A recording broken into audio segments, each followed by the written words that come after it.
و شما وارد قبر می شویم و در قبر گفت رسول اکرم صلی الله علیه و سلم که فتنه های وجود دارد، حتی وسواس شیطان هم در قبر وجود دارد. از این خاطر دست به سوی پروردگار می برداریم و دعا میکنیم که خدای مهربان اولا سکرات مرگ را به تمام این قوم جمع ما خدای آسان بگردان و خدای مهربان کلمه های شهادت و طیبه را در حالت سکرات مرگ بر زبان ما رانده بگردان و خدای مهربان زمانی که ما را در قبر میگذارند قبر ما را به باغ از باغهای جنت مبدل بگردان و قبرهای ما را پروردگارا منور بگردان و هر فتنه هایی که در داخل قبر ما هست خدایا با فضل خودت به حرمت این روز جمعه خدایا آن فتنه ها را دور بگردان و خدای مهربان گذشتگان ما را هم رحمت و مغفرت بگردان، قبرهای گذشتگان ما را هم پرنور بگردان، عذابها را از داخل آنها بیرون بگردان و خدایا بیماری هایی که هست همگی را شفای کامل و شفای عاجل نصیب بگردان.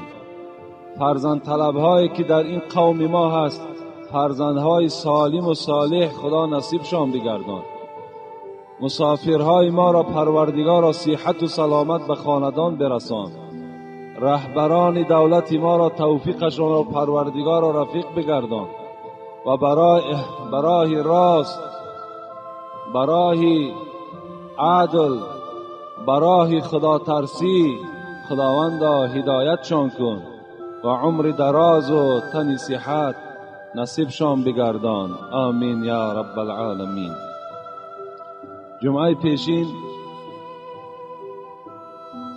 ما با شما در دوام 1 ساعت سوال و جواب ها کردیم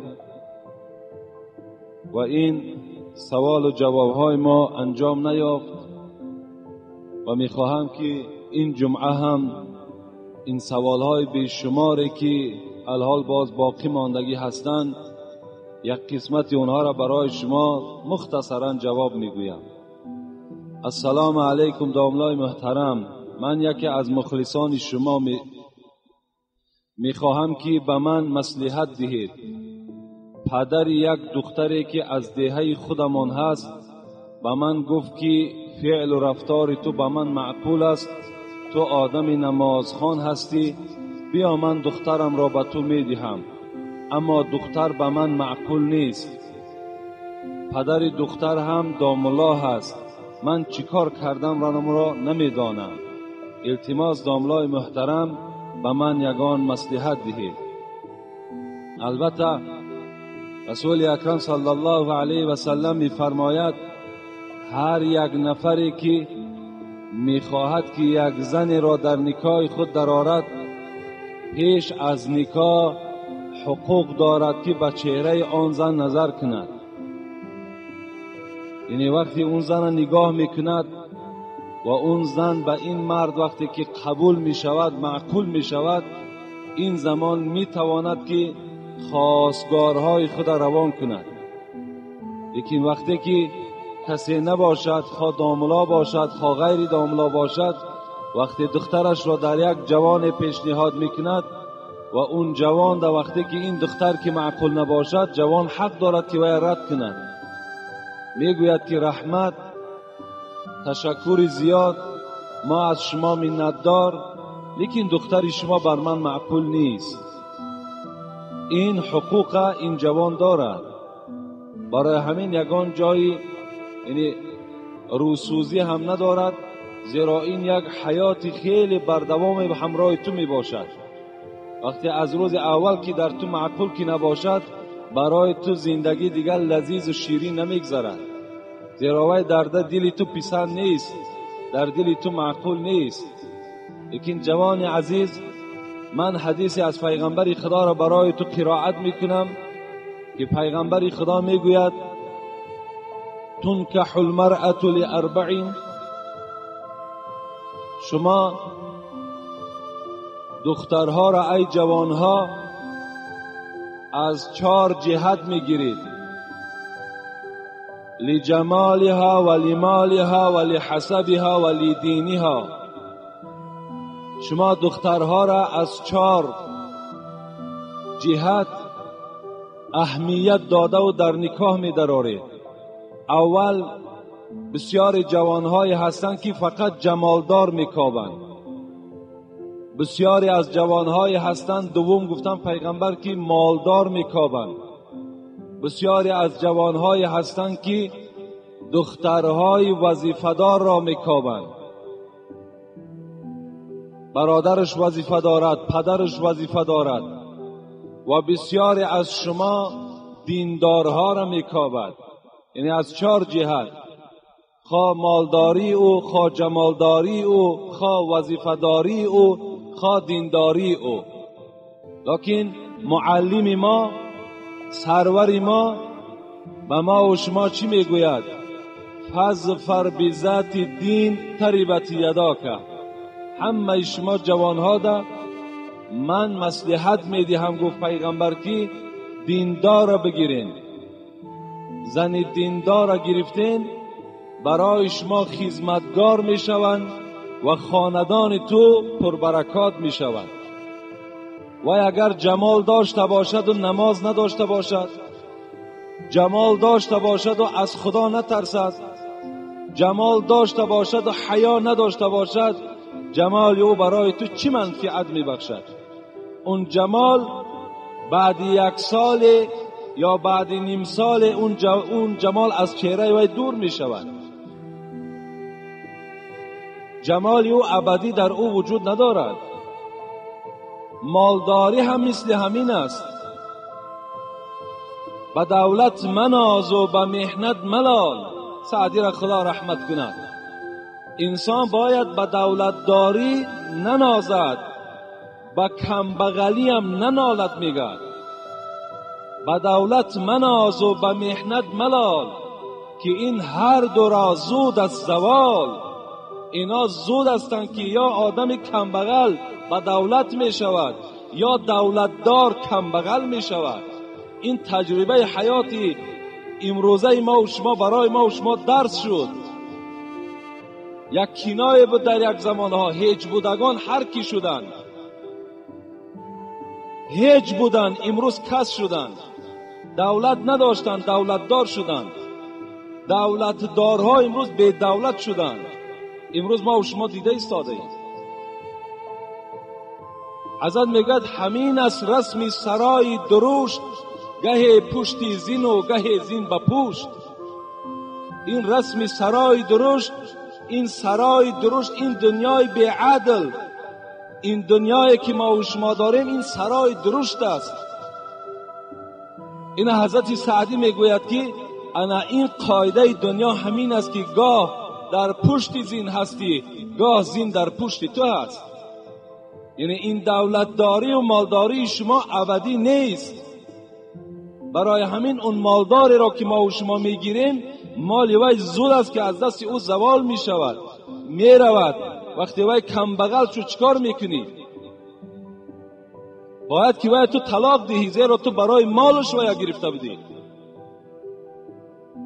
ولی حسبها، پدری وی وظیفه داشت، برادرش وظیفه داشت، فردا فرمان برآمد از کار بیرونش کردند، باید وی تو طلاق دهی، زیرا مقصد تو برای وظیفه داشتن برادری او بود، پدری او بود. دیگر وی برای تو محبوب نمی شود.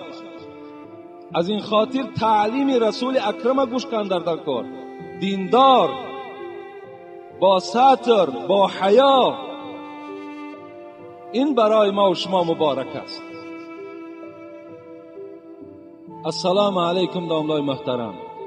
با عقیده بعضی اشخاصان میگویند که در مسجد از جانب چپ یا راست ایستادن نمازخوان از جهت ثواب یگان فرقیت دارد. هست حدیث پیغمبر خداست کسی که در طرف راست امام است ثواب آنها بیشتر است.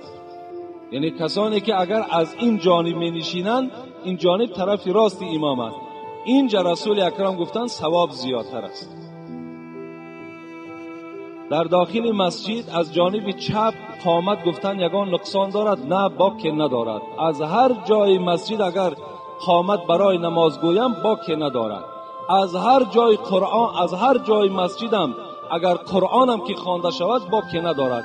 یک سوال دیگر آمده است که اگر از بین قوم یک کس قرآن خواند و پیش و پس وی آدم ها باشد یگان زلال دارد؟ نه، زلال ندارد.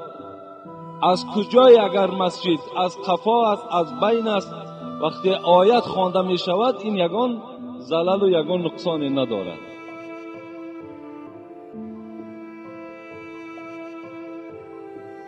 محترم حاجی میرزا، ما یکی از مخلصان شما از شهر دوشنبه فهمیدن می خواهیم که شعرهای عمر خیام در کدام موضوع نوشته شده است. می خواهیم که در یکی از نمازهای جمعه سخن گویید. این عمر خیامی که این فیلسوف خدا رحمت و مغفرتش کند که امروز اکثر شراب خورها، اکثر حرام خورها میگویند گویا که شعرهای عمر خیام یعنی فقط به خمر و به مینوشی دلالت میکند. این البته به البته غلط است و خطا است. عمر خیام نفری هست که اولین همین جدول مندلیو میخونده ما و شما در مکتب از خیمیا. انا همین جدول مندلیو اولین خیمی که در روی دنیا عمر خیام است. کشفیات این از طرف عمر خیام شدگی است. این حضرت در باب توحید، در باب خدا ترسی، عشق به پروردگار صحبت‌های زیاد دارد. میگوید فریاد که عمر رفت بر بیهوده، فریاد که عمر رفت بر بیهوده، هم لقمه حرام و هم نفس آلوده، فرموده ناکرده سیاه رویم کرد، فریاد ز کرده های نافرموده. چه یک معنی های خیلی زیاد دارند. یا دیگر شعری او را میگوییم دانی که سپیددم خروز سحری، هر لحظه چرا همی کند نوحگری؟ چرا همین خروز سحر فریاد میزند ای صاحب خانه از خواب بخیز؟ دانی که سپیددم خروز سحری، هر لحظه چرا همی کند نوحگری؟ یعنی که نمودن در آینه صبح از عمر شب گذشت تو بیخبری. ای غافل از خوابت خیز، از عمر تو یک شب گذشت، چی بندگی به خدا کردی؟ میگوید این برای تو این خیل میگوید. این را عمر خیام میگوید.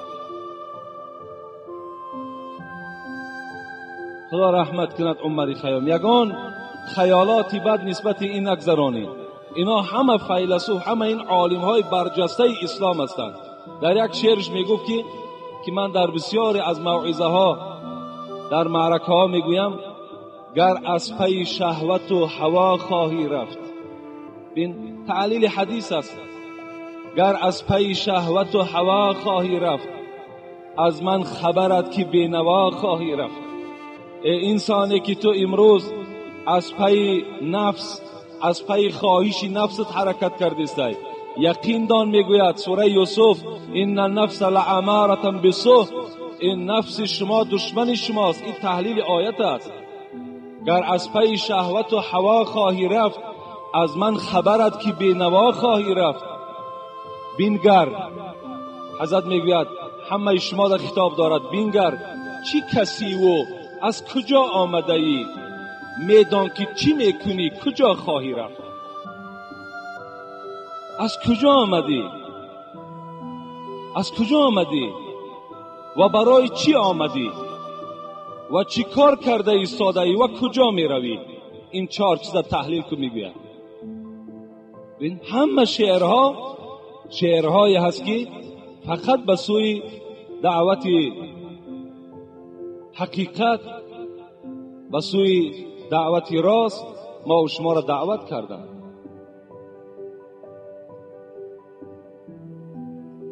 السلام علیکم و رحمت الله و برکاته. محترم حاجی میرزا، به سوالهای زیرین جواب گردانید. شخص مست از دنیا سفر میکند، چرا به او جنازه میخوانید یا جنازه میخوانند؟ دوم، خطبه نمازها چی معنا دارند یا خطبه نکاح؟ ای خطبه نکاح و خطبه جنازه، خطبه خود از کلمه خطاب است.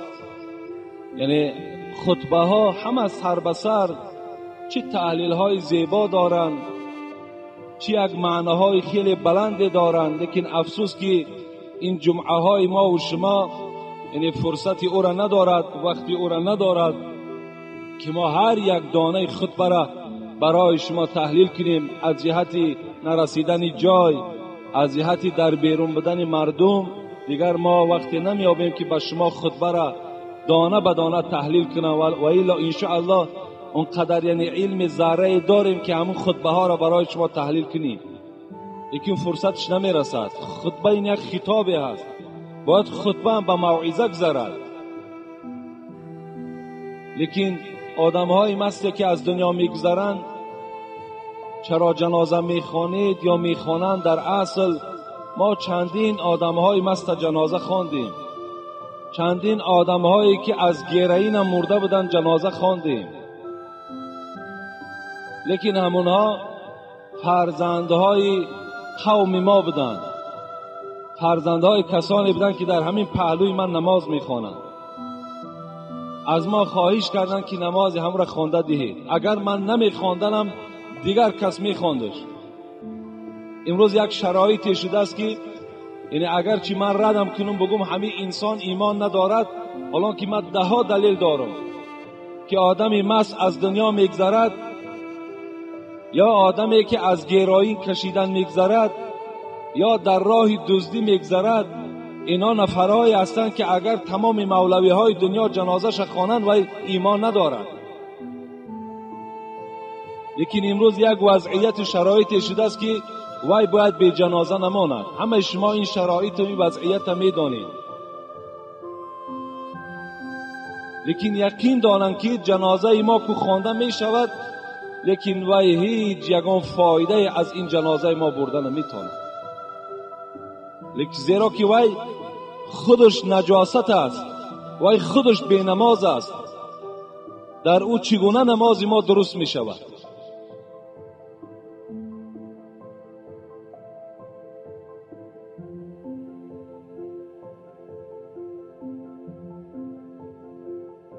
السلام علیکم داملای محترم. خواهشمندم با سوال من جواب پره دهید که برای دیگران هم عبرت شود. شخصانی هستند که بازم روزه نگرفتن و نماز نخواندن، دین را تحقیر کرده، دینداران را دشنامهای قبیح، مردم را از رفتن مسجد منع میکنند.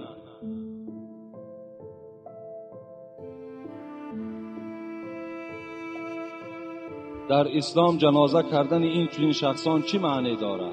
من گفتم کسی نباشد وای وقتی که مثال ترغیبات های ضد دینی میبرد یا اینکه مردم نمیگذارد که مثال به مسجد رود، یقینا و ایمان ندارد. لیکن باز بر این خیل انسان ها جنازه خوانده هم که شود، اونا تماما همون خاطرشان جمع کنند، برای که هر چی که در حمید گفتی خداوند در سوره زلزله که و ما یعمل مثقال ذره خیرا یره و ما یعمل مثقال ذره شرا یره، هر چیزی که اگر به منزله یک ذره در دنیا نیکی کرده باشی، خدا تو را پاداش نیکی میدهد. اگر یک ذره بدی کرده باشی، پاداش بدی است.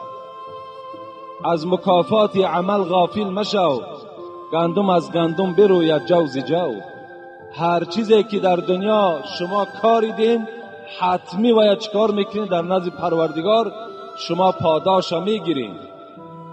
حضرت رومی، حضرت جلال مولوی جنونی میگوید زراعتگاه دنیا جای کیشت است، عبادت قیمتی باقی بهشت است. این دنیا میگه زراعتگاه است. چگونه که شما یک پارچه زمین دارین، در او سبزوات میکارین، در او گندم میکارین، در او دیگر زراعت ها را شما میپاشین و حاصل میگیرین، پیغمبر خدا میگوید انا همین دنیایی که در بالای او شما دور زده ایستاده این، این به منزله هم پارچه زمین است.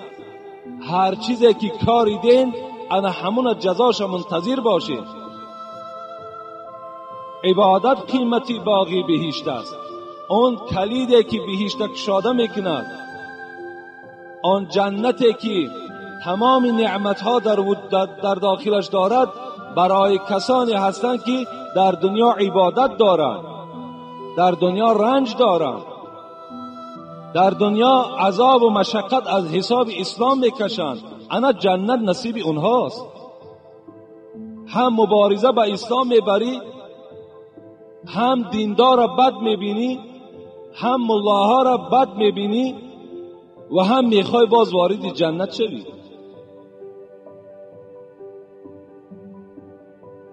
مولودی که در خانه حاجی گذرانیدید، بعد آن دی روز دیگر معرکه مینوشی و فسق و فجور گذشت. آیا این در نزد اسلام چگونه است و این حاجی چه حاجی است؟ با احترام مخلص شما، من نمیدانم که هستوی ما در کدام معرکه مولودم نی، بلکه یک معرکه پند نصیحتی گذراندیم و بعدش اون حاجی باز معرکه مینوشی کردن، فسق و فساد کردن. آیا مثال چی مکافات دارد؟ هر یک انسان یعنی برای آنه که وی اون شب پند نصیحت تشکیل کرد، چی رحمت الهی در اون خانه ریختگی بود و چی برکات در اون خانه پیدا شده بود، یکی مبادایی که از پسش باز مینوشی شد و یقین داند که تمام اون فیض و برکات از اون خانه برداشته شد، اون ثوابها خط زده شد، در جای او چی می شود؟ عصیان نویسانده می شود. لیکن باور کنید شرمنده باد همون حاجی که در خانه او مینوشی می شود، در خانه او فسق و فساد می شود. وقتی در خانه داملا فسق و فساد شود، در خانه حاجی فسق و فساد شود، در خانه مولویش مینوشی شود، پس از این عامه مردم دیگر چی ما چی طلب کنیم؟ خر عیسی گر برش به مکه، گرچه آید هنوز خر باشد. عاقلان این سخن نکو دانند، زاده خر همیشه خر باشد. حیف که خانه این گونه آدم‌هایی که مثال باید در بین جمعیت باشند، مردم از اینها باید عبرت گیرد.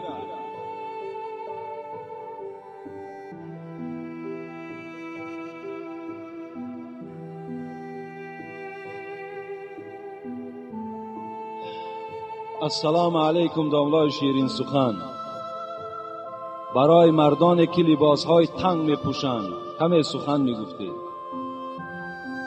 یک در باب لباسهای تنگی که امروز جوانها می پوشند، این خیلی بی‌ضررتر است از آنی که دخترهای شما لباسهای تنگ می پوشند. لباسهای تنگی که جوانها می پوشند این بی‌ضررتر است، این بی‌خللتر است از اونی که دخترهای ما و شما لباسهای تنگ می پوشند یا تماما بالاهای سر کشاده ماندند. لباسهای ملی و لباسهای اسلامیشان ترک کردن اون خطرناکتر است.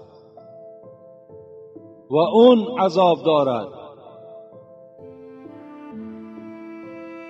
لیکن رسول اکرم چند حدیثش از کتاب لباس من برای شما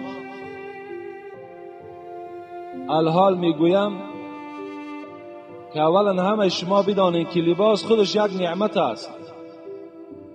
و لباس چی است؟ لباس، مقصد لباس این است که هم انسان باید برای عورتش یعنی ستر کردنش است، و دوم اهمیت لباس همین است که حسن انسان چکار میکند؟ میبرارد. هر یک جوان وقتی یک لباس میپوشد جمال او، زیبایی او از روی همون لباسش پیدا میشود. از این خاطر باید لباسهای خوب پوشیم. در لباس ها هم اهمیت دیم که چگونه لباس میپوشیم. امروز باز همون ترغیبات غرب است که در لباس های شما هر گونه صورت های دخترها و صورت های مردها را کشیده روان کرده ایستادند. اونها را شما نپوشین. اونها لباس های شما نیستند. اونها حتی در خانه بودن در نمازهای شما خلل نقصان دارد. در بدن بودن در نماز شما مکروه است. چی زیر پوش شما باشد چی از بالا باشد، هیچگاه همین لباس های صورتدار در دست نگیرید. حتی که اگر خدا شما را توفیق زیادر داده باشد، حتی همون سلفن هایی که صورت دارند اینا همش همون ترغیب و تشویق مردم یهود است. این برای بیدین کردن ما، ضعیف کردن ایمان ما و شما این صورتهای لچ روان میکنن که نگاه کنن و اونها مثل یک چگونه که یک دارو را و یک لباس در تلویزیونها رکلام میکنن که مردم همون دیده و هوس میخورد. انا همین رکلام مردم یهود است که اونها را دخترای ما و شما وقتی میبینن درها را عاشق میشوند، میگه چگونه این لباسی زیباست، در حال و در بدنش میکشد. حتی شما توانین همون سلفنها را در دستان نگیرید، اونها را حتی نخرید، زیرا در اونها خریدن شما گناهگار میشوید. اون 20 درم در گپ نیست، لکن 20 درم عذاب شو بگو در نزد خدا.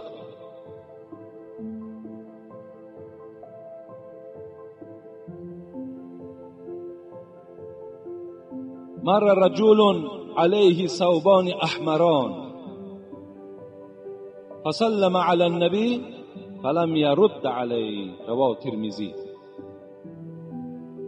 میگه رسول اکرم با پیش یک جوانی با پیش پیغمبر خدا گذشت که لباسی سرخ داشت، هم شلواری سرخ داشت هم لباس کرته سرخ داشت. با پیغمبر سلام گفت، پیغمبر سلام او را نگردانید. در شرح حدیث میگوید که پیغمبر خدا را از لباس این جوان نفارید، یعنی از پوشیدن لباس سرخ رسول اکرم منع کردند.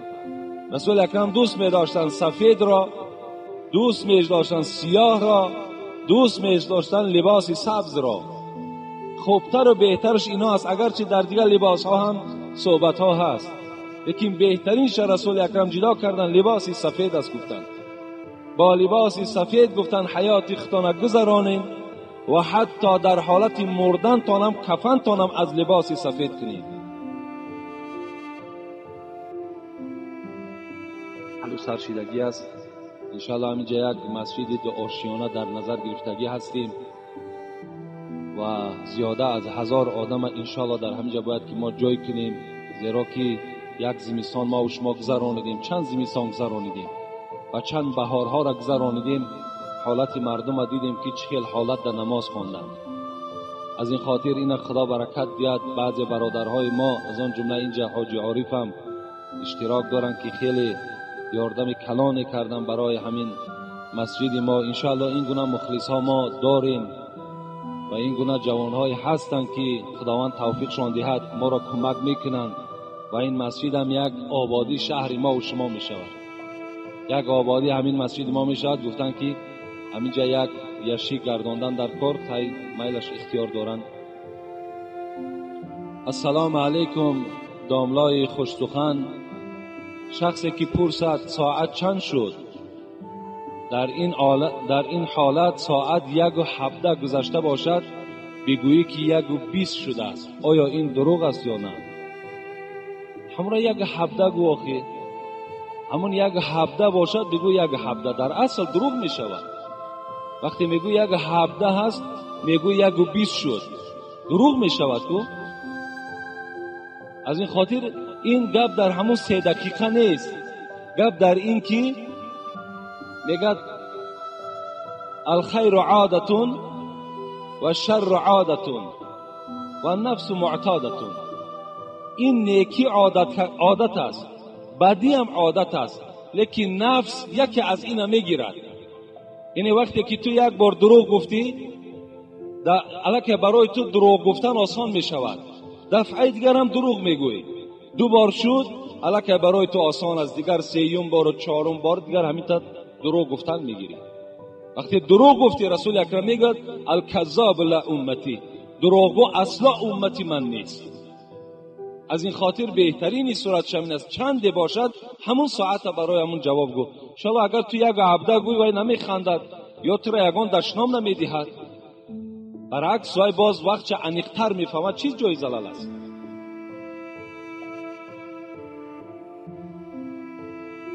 السلام علیکم داملای عزیز و گرامی، یک سوال دارم. من یک معرکه خرسندی یعنی توی دارم، آیا اجازت هست که بین عید رمضان و عید قربان گذرانم؟ زیرا میگویند که درست نیست. بین عید رمضان و بین عید قربان توی کردن یگان زلالی ندارد، جایز است، یگان جای نقصش هم نیست. اگرچه میگویند این برادر، من فکر میکنم این از همان زنها هست که امروز چی فتواهای نادرستی در بین مردها پاش میکنند، لیکن خداوند مرد را با عقل گفته است، عقل مرد را از عقل زن بالا گفته است. همون مردها الحمدلله امروز شما داملا دارین، امروز شما دانشمندها دارین، از زن در پرسیدن، از مادر در پرسیدن، از یک زن همسایه در پرسیدن، از یک داملا پرسید که آیا درست هست یا نه. یعنی این گونه فتواهای نادرسته که جمعه آینده یک جوان میگوید که مادرم میگوید که اگر کسی که زیر پاش اگر خف کند در زمینهای جنت میلش بد. این فتوای مادرش. همون جوان شاید که بیچاره هیچ روزی جمعه دیگر خف نکنه زیر پاش، که این زمینهای جنت آدم هم میلش مانده است، او یک خست زمینش. این گونه فتواها و این گونه گفتارهای اون زنها در شما اهمیت ندهید. من برای شما یک حکایه میگویم. کسی که همین با گفتار زنش میرود و پیشواها را گوش نمیکند، میگوید خسرو زنی داشت به نام شیرین. با دقت باشین جوانها. خسرو زنی داشت به نام شیرین و باری میگه در قصر نشسته بودند. بناگاه میگه یک ماهیگیری و پیش خسرو و شیرین گذر کرد و از بس که میگه این خسرو پرویز میگفتند. این خسرو که بسیار ماهی را دوست میداشت به این ماهیگیر گفت برای من یک ماهی ده. یک ماهی کلانی را میگه این ماهیگیر در پیش خسرو گذاشت و خسرو که پادشاه کی بود 4000 تنگه برآورده در دست ماهیگیر داد و ماهیگیر به او دعا داد و پشت گردانید و از قصر میخواست که بیرون شود. زنی او شیرین به خسرو چی گفت؟ گفت شوهر کاری نادرست کردی. بین شوهر وقتی که به گپ زن میکند چی جزا میگیرد؟ گفت بسیار کاری نادرست کردی. گفت چی گونه؟ گفت تو یک ماهیگیر گفت در بدل یک ماهی 4000 تنگه دادی. گفت این خیر می شود، زلالی ندارد. گفت اگر فردا یک خدمتگار این قصر تو پیش تو آید و ماهانه طلب کند تو اگر 4000 تنگه به او دهی میگوید ای خسرو من در نزد تو قدر همان مثل همان ماهیگیر قدر داشتم که 4000 تنگم دادی. اگر کم دهی میگوید نخواه که من قدر همان ماهیگیر در نزد تو قدر نداشته باشم. خسرو در حال در این گپی زن میگد فریفته شد و گو راست میگویی. گو من الکی مال را تسلیم کردم، بی ادبی میشود که وی خیرات کرده و از دستش باز 4000 تنگه را گیرم. گو نه، گفتی را یک کار میکنیم، الحال فریادش کن و با او بگو که این ماهی که نزد ما گذاشتی نرس یا ماده. اگر گوید که نرس بگو برای من ماده در کار، اگر گوید ماده هست بگو نر، من ماهی نر میخورم. این صیاد که آدمی زیرک بود در حال وقتی که فریاد کرد گفت ای صیاد، گفت ای ماهیگیر، این ماهی که نزد ما گذاشتی نرس یا ماده. گفت خسرو گفت خدا تو را رحمت و مغفرت کند، این ماهی که من نزد تو گذاشتم این خنثا هست، نر و ماده هست. بسیار آدمی زیرک بودند. خسرو خوشش آمد، بی نهایت مثل شما وری خنده کرد و گفت خزینه دار گفت 4000 تنگه دیگرش دین. گفت 4000 تنگه دیگر را گرفت. تنگه های اون چنخه مثل آهن بود. 8000 تنگه شد. بالای گردن بار کرد و خواست از قصر بیرون شود که یک تنگه همون میگه در زمین زد و همون 8000 تنگه را با همون وزنین در زمین میگه گذاشت و یک تنگه را گرفت در جیبش انداخت. باز خواست که در پشتش بار کند که این کاری او هم به شیرین خوش نآمد، به زن خسرو. خسرو گفت این صیاد بین چی عملی نازشتی دارد. 8000 تنگش دادیم، یک تنگه که در زمین افتید همون خم شده گرفت، نگذاشت که یک غلام تو همون تا میگذرد همون را گیرد. خسرو گفت در اصل گفت اینقدر آدمی ممسک بود است. فریادش کرد گفت اینجا بیا. گفت صیاد من تو را 8000 تنگه دادم، اینقدر وزنی نگفت، برای یک تنگه شده او را در زمین پرتافتی و یک تنگه را گرفتی، یک رحمی در وجود تو نبود. گفت خسرو گفت خدای مهربان گفت را غیرت زیاده بگرداند. تو میدانی که من برای چی این یک تنگه را گرفتم؟ گفت برای چی گرفتی؟ برای گفت در این تنگه صورت شما هست و در این طرفش گفت نام شما هست. من نگذاشتم که اگر این در زمین باشد این بی حرمتی می شود، نفر او را مثال زیر پا کند. خسرو باز خوشش آمد. گفت 4000 تنگه دیگر ده. گفت 12000 تنگه این صیاد از پشت مصلحت زنش زلال دیدند و چی گفتند؟ گفتند وای به حال کسی که با گپی زن چکار میکند، رفتار میکند، در عوض یک دو زلال میبیند. از این خاطر از شما هم خواهش میکنم که هر یک مسئله که شما میپرسین از پیشواهاتون پرسین. زنهای شما نه مدرسه خوانده است، زنهای شما نه آیت میفهمند، زنهای شما نه حدیث پیغمبر میفهمند. اونا چی میدانند که بین عید رمضان و عید قربان توی کردن درست است یا نه؟ لیکن من به شما میگویم که اگر این گونه توی هایی که این برادر حاجی کرده است، از عرق نوشی باشد، از رقاصه باشد، از فسق و فساد باشد، از سخنهای لهو باشد، در تمام سال کردن این حرام است، نه یک بین عید رمضان و عید قربان. تمام سال ده اگر شما کنین برای شما چی است؟ گناه پیدا میکند. خلاص.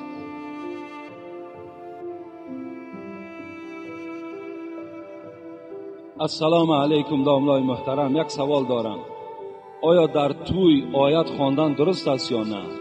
یا ختم قرآن کنم؟ زیرا میگویند که در خرسندی آیت خوانی مصیبت میاره.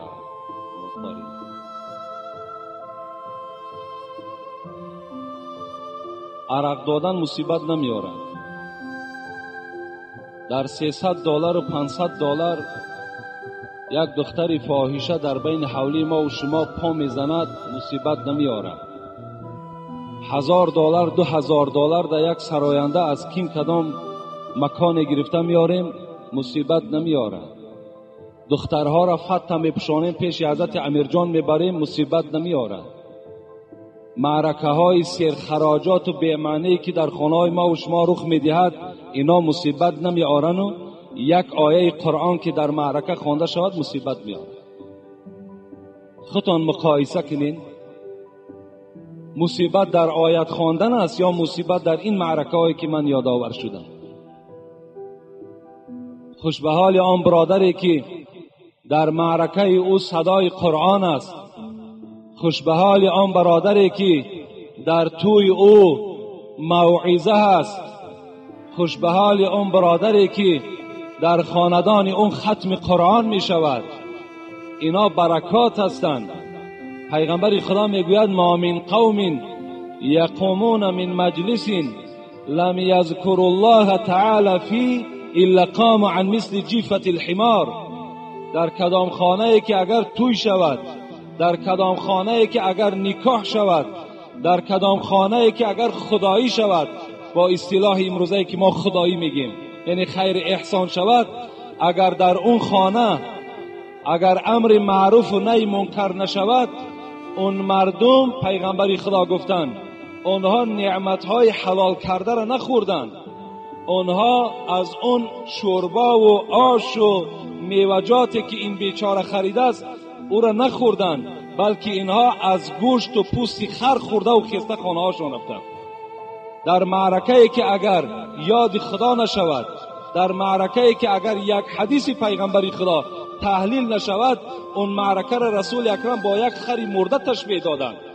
و او انسانی که $1000 و $2000 ده این نعمتها را برای مردم خریده است و گویا که این پول در یک راهی فسق و فساد حواله کرده است و در نزد خدا اجر ثواب نمیگیرد. این حدیث پیغمبر است، این یگان حدیث من نیست. و شما یقین دانید خدا سوره الحاق داره، ما و شما پاره 30 شاید اکثر شما دانید ثم لتسألن یومئذ عن النعیم. البته به البته اینجا نون ثقیله میگوید، نون تأکیدی است. ثم لتسألن، البته به البته خداوند در روز قیامت شما را از این نعمت ها میپرسد. عن النعیم، از این نعمت هایی که میخورین خداوند شما را میپرسد. ابن عباس خدا رحمت و مغفرتش کند، شاه مفسران، در تفسیر ابن کثیر میگوید که از کدام نعمت ها میپرسد خداوند. از ابن عباس پرسیدن کدام نعمت هاست؟ حضرت عباس چی گفتند؟ از گوش، از چشم، از دهان، از دستها.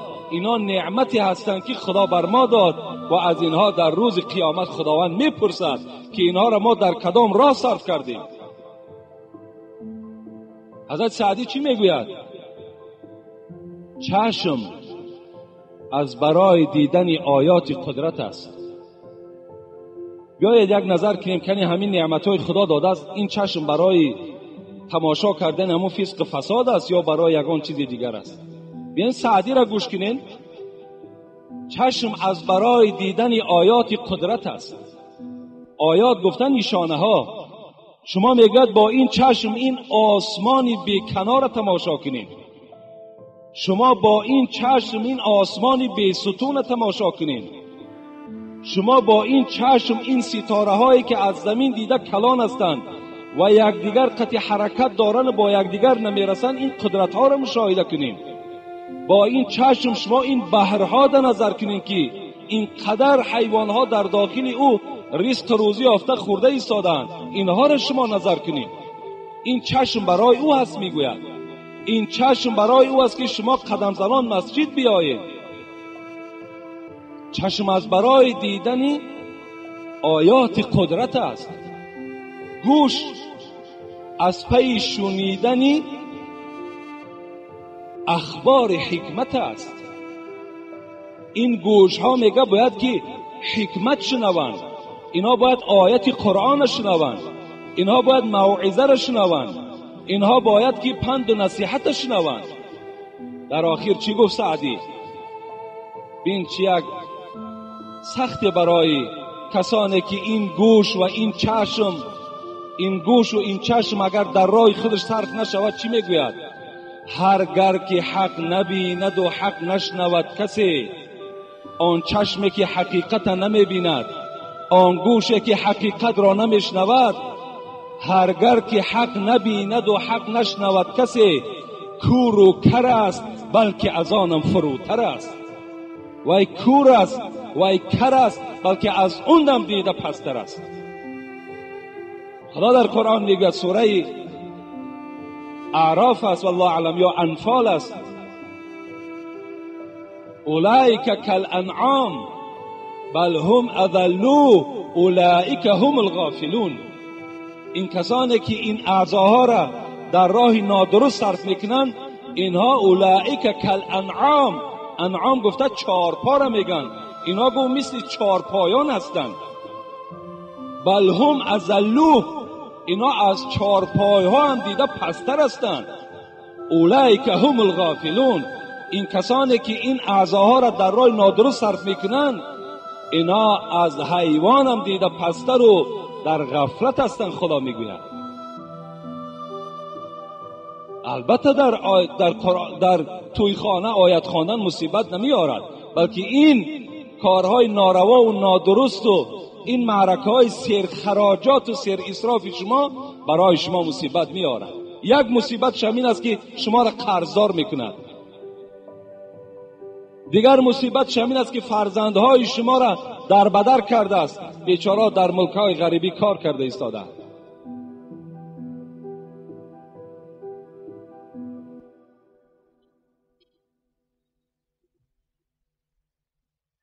السلام علیکم داملای عزیز و گرامی، خدا شما را عمری دراز و تنی صحت دهد که ما از شما بی نهایت استفاده زیاد می‌بریم.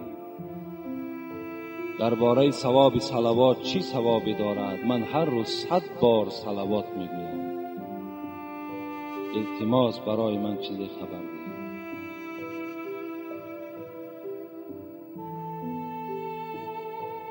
عبدالرحمن ابن عوف یکی از صحابه پیغمبر است، بسیار آدمی با دولت بودند. میگوید باری میگوید به پیش یک درختزار خرما گذشتم، نگاه کردم که حبیب خدا پیشانی مبارک در زمین گذاشتگی بود، سجده داشت. ایستادم، کی حبیب خدا سرش را میبردارد؟ عبدالرحمن ابن عوف میگوید مانده شدم، حبیب خدا سرش نمیبرداشت. فکر کردم که این جان حبیب خدا به آسمان پرواز کرده باشد، یا تصور کردم که از قالب حبیب خدا جان جدا شده باشد. بعد میگد مدت دراز حبیب خدا سرش را برداشت و با او سلام کردم و گفتم ای حبیب خدا اینقدر سجده طولانی کردی؟ میگوید گفت الحال در سجده بودم که جبرائیل آمده بود، با جبرائیل امین صحبت داشتم و از نزد پروردگار آمد و بر من سلام فرستاد و بعد سلام گفت که با رسول خدا برسان که من صلی علیک صلیت علیه فسجدت شکرا لله. در حالت سجده بودم که جبرائیل آمد و گفت ای حبیب خدا، از پروردگار به تو سلام آوردم و بعد سلام گفت که به تمام امتهات خبر بده که کدام اونها اگر گویند که اللهم صل علی محمد یا گویند که صلی الله علیک یا رسول الله یا گویند که درود و رحمت باد بر رسول خدا، صلیت علیه، من که پروردگار اونها هستم، من 10 رحمت در نامه اعمال اونها می نویسم. فسجدت شکرا لله. من این سجده طولانی یک سجده شکرانه بود که این مرحمت الهی را ببین که کسی که بر من صلوات می فرستد خداوند بر او 10 صلوات می فرستد. این سجده طولانی من بهر این بود. یعنی کسانی که اگر با رسول اکرم صلوات می فرستند تصور کنند که از نزد پروردگار در هر صلواتشان 10 ثواب 10 ثواب و 10 رحمت الهی در نامه اعمالشان کتابت می شود. پیغمبر خدا می گوید البخیل من ذکرت عنده فلم یصلی علی. بخیل ترین شما کی هست؟ بخیل ترین شما آن کسی هست که نام من در همون معرکه یاد شود و وی در روح من وی بر جسد من صلوات نفرستد. وی بخیل ترین امت من در بین امت من هست. خوش به حال آن برادرانی که دائم صلوات میفرستند. یک عبدالحمید گفتگی عبدالواحد ابن زید میگوید حج رفتم، در حج میگوید یک جوانی را دیدم که هر گاهی که هر پهلو میگشت میگفت اللهم صل علی محمد، میخیست اللهم صل علی محمد، مینشست اللهم صل علی محمد. من گفتم این قدر تو صلوات پیغمبر را زیاد میگویی؟ گفت این یک سیر دارد ای عبدالواحد. من سال گذشته با همراهی پدرم حج آمدم و در همین نصف راه بودیم که پدرم از حیات گذشتند. شب شد، نگاه میکنم که همون چهره نورانی که پدری من داشت، چهره پدرم به سیاهی مبدل گشت.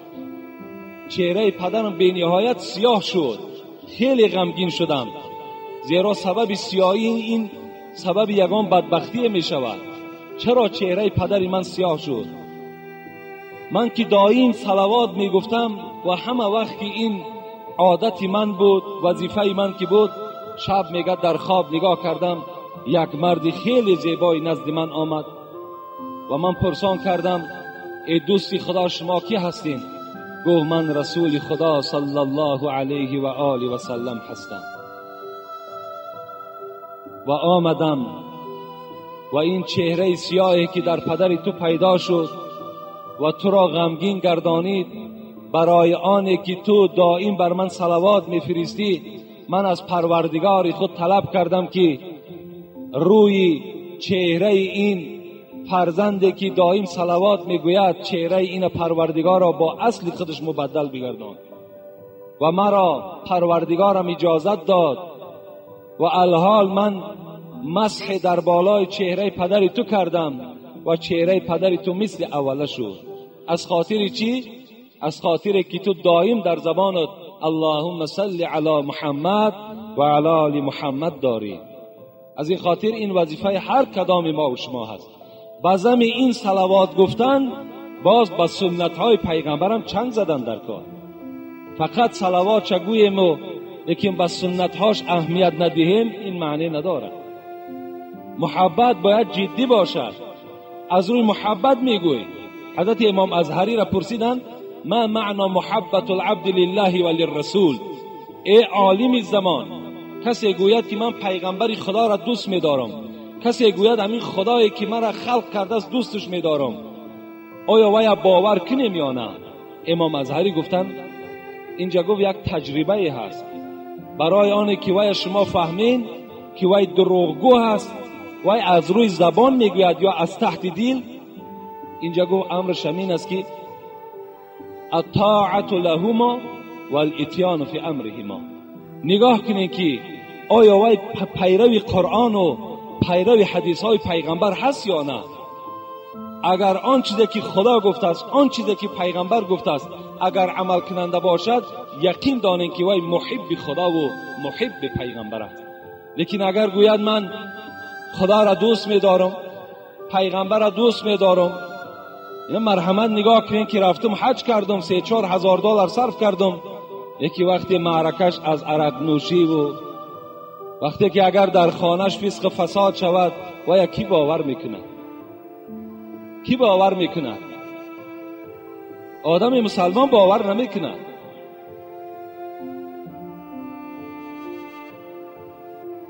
و آخر دعوانا عن الحمد لله رب العالمین.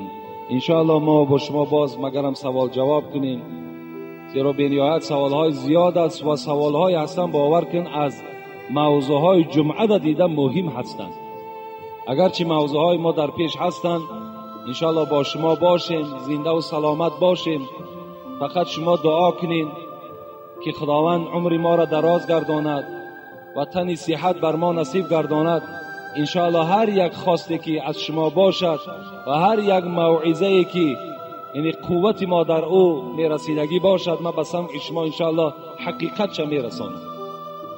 لیکن این سوال هایی که الحال در خاندان دارم با کمش یک 50 سوال دیگر در خانه است، همه اونها جواب میگوید. لیکن بعضی سوال ها را من جواب نمیگویم. کسی که فهمد که سوالش جواب نشد وای بر من مراجعت کند، زیرا وای بین این مجلس نیست. سوالای هستند که معنی ندارند، سوالای هستند که یک سوال نمی یک کوچگی هستند. مثال همین پیاز با پات به شطب زنید چیکار میکنن؟ یا که مثال دیگر یک مسئله هایی که هیچ حاجت نیست اونها را جواب گفتن. ما همون مسئله های جدی و اساسیش را جواب میگوییم.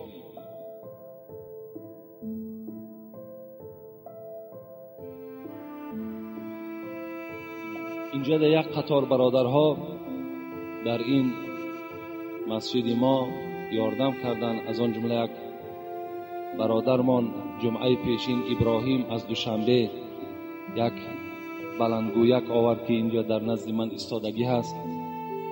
فراموش کردیم دعاش کنیم، دعا بتیم. کسم از دوشنبه زیارت آمده بودند و یک برادر دیگر هم در بازار گوشت میفروشند. چند بار یاردم ها در این مسجد کردند. اون برادر هم در حقش دعا میکنیم. و اینجا نام هایی که هست مثل اکای محمد الله از همین محله ما نزدیکتر بالاتر، این هم یاردم خودشت دراز کردن در این مسجد. برادر ما قوت بچه حاجی شریف از کاریز. و این صندوق خیریه‌ای که داریم، اینم الحمدلله که از اینم خیلی کمک‌های زیاد علاوه در دادن معاش این مسجد، در این تعمیر مسجد صرف شده ایستادند. یعنی کسانی که مبلغ‌های زیاد نمیتونن داده، میتونن که با هم مبلغ‌های کمی که دارن در همون صندوق خیریه انشاءالله هر کس موافق همون قوتش در نزد پروردگار ثواب میگیره. اگر هم آدم‌هایی که دست نارسن لیکن نیت‌های نیک دارن، میگوید اگر من مثل فلانی اگر دولت داشته باشم، من این مسجد مثال خودم بسیاری بچه‌ای هستند باور کنم به خدا قسم میخورد که اگر من دولت داشته باشم همگیش در راه خدا صرف میکنم. لیکن چیکار کنم که دولت ندارم؟ انشاءالله وای به نیتش، به همون نیت نیکی که دارد، به همون نیت نیکش موفق میشود. شما اگرچه بعضی پولم که نداشته باشین فقط دعا کنید در هر نمازتان که خداوند همین عمارت‌های مسجد کسی مانع نشود. برای دشمن‌های مسجد هم زیاد هستند، ناخواهان مسجد هم زیاد هستند. کاری کنید، دعا کنید که خدا دل اونها را نرم کنه. یک نفر میگه در عراق میگذشت، مردم عراق بسیار بیچاره کم بغل بودند. گذشت میگوید دید حال مردم که بی نهایت خراب است، مردم حتی یک تیکه نان نمیابند که خورند. و این مرد چی گفت؟ گفت اگر پروردگارا این کوهی بلنده که در پیش من است اگر همین به گندم مبدل کنی، قسم به عظمتت که همین در مردم عراق تسلیم میکنم. میگوید یک ندای از آسمان آمد که ای فلانی، در نامه اعمال تو صدقه کردن مثل این کوه گندم نویسانده شد، زیرا نیتی تو نیتی نیک بود. اون برادرانی که البته ندارن قوت لیکن نیتشان خیر است، انشاءالله برابر همون کسانی که سوم میدهند مسجدها تعمیر میکنن ثواب میگیرن از روی نیت نیکشان. فقط بدخواه نباشین، فقط نگوین که این قدر مسجد زیاد شد. مسجد بسیار چی در کار؟ مسجد بسیار در کار است. مسجد جای تعلیم است، مسجد جای یک تربیه هست. در مسجد الحال شما آمده اشتراک کردین، چی زلال دیدین؟ یگانه جایی هست که دلهای شما نرم می شود، دلهای شما آرام می گیرد. یک هفته اینه همون تمامی وزنینی ها و ماندگی های شما همه گم می شود. رسول اکرم می گوید لکل شیء سقالتون و سقالت القلوب ذکر الله عز و جل. هر یک دل زنگ میزند، لیکن برای هر یک آلتهای دنیایی هم زنگ میزند، مثل آهن زنگ میزند، لیکن یک پاره نجدک هم میگیرن، همون زنگ میشکن، تازه میکنن. رسول اکرم گفت دلها هم زنگ میزند، لیکن دلهای زنگ زده را چی تازه میکند؟ ذکر الله عز و جل، فقط پند موعظه، فقط یاد خدا، فقط خواندن قرآن زنگ دل دور میکند. یگانه مسجد جایی هست که در دوام 1 ساعت زنگهای دل شما را همشه میخورد، نابود میکند.